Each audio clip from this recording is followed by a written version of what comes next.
ایک دفعہ کا ذکر ہے، ایک جل پری سمندر کے کنارے میں ایک غار میں رہتی تھی۔ شام کے وقت جب مچھیرے اپنی کشتی میں بیٹھ کر مچھلیاں پکڑنے آتے تو جل پری کشتی کے ساتھ ساتھ تیرا کرتی اور ان کی باتیں سنا کرتی تھی۔ مچھیرے مزے مزے سے اپنے خوبصورت گاؤں، ہرے بھرے کھیتوں اور رنگ برنگے پھولوں کا ذکر چھیڑتے، اور یہ جل پری بڑے شوق سے ان کی باتیں سنتی اور حیران ہوتی۔ آخر اس کے دل میں یہ سب خوبصورت چیزیں دیکھنے کا شوق پیدا ہو گیا۔ ایک دن جل پری نے اپنے دل میں اس دریا میں تیرنے کا ارادہ کیا جو ان مچھیروں کے گاؤں کے ساتھ ساتھ بہتا ہوا سمندر میں گرتا تھا۔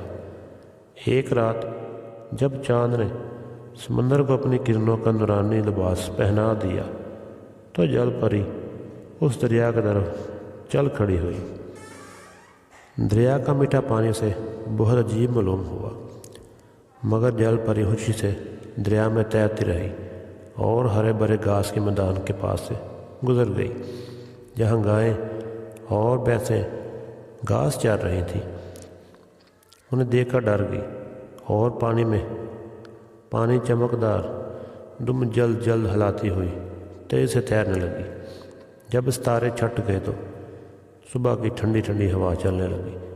آسمان پر مشرق کی طرف سے ایک زرد سی روشنی نمودار ہوئی تو جل پری اپنے دل میں ڈری کہ کہیں مجھے کوئی دیکھ نہ لے۔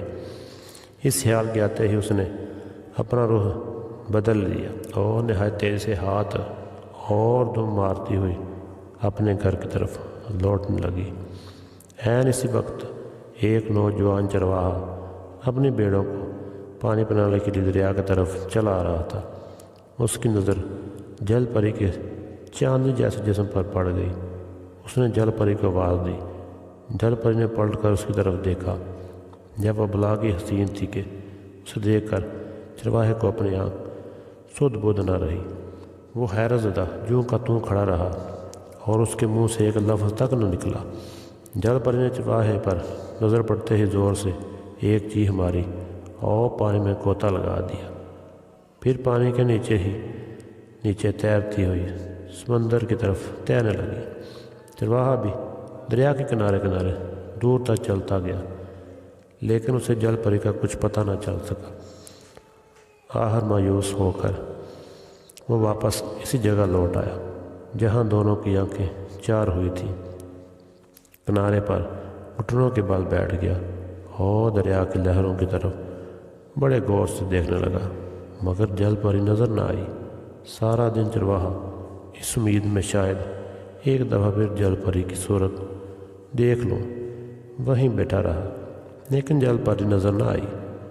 دوسرا دن گزر گیا، لیکن تیسرا دن بھی گزر گیا، مگر جل پری کا کچھ پتہ نہ چلا۔ آخر چرواہے نے دل کے ہاتھوں مجبور ہو کر ہمیشہ کے لیے وہیں دریا کے کنارے بستر جما دیا۔ اب تو چرواہا ہر وقت گھٹنوں کے بل بیٹھا رہا اور ٹکٹکی لگا کر پانی کی طرف بڑے غور سے دیکھتا رہتا، لیکن جل پری دوبارہ نظر نہ آئی۔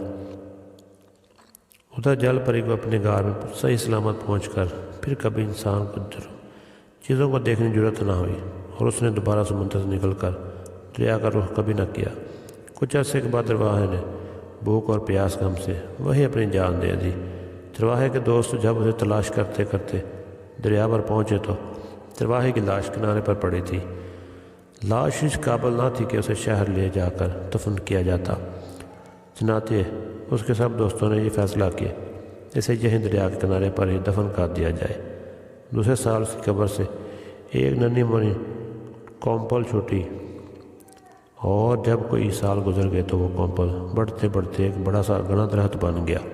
خدا کی شان، یہ درخت بھی چرواہے کی طرف پانی پر جھکا ہوا تھا، جیسے وہ کسی کی تلاش میں پانی میں جھانک رہا ہے، اور جب اس شام کوئی ہوا اس کے پتوں میں گزرتی تو ایسے آواز پیدا ہوتی جیسے کوئی آہیں بھر رہا ہے۔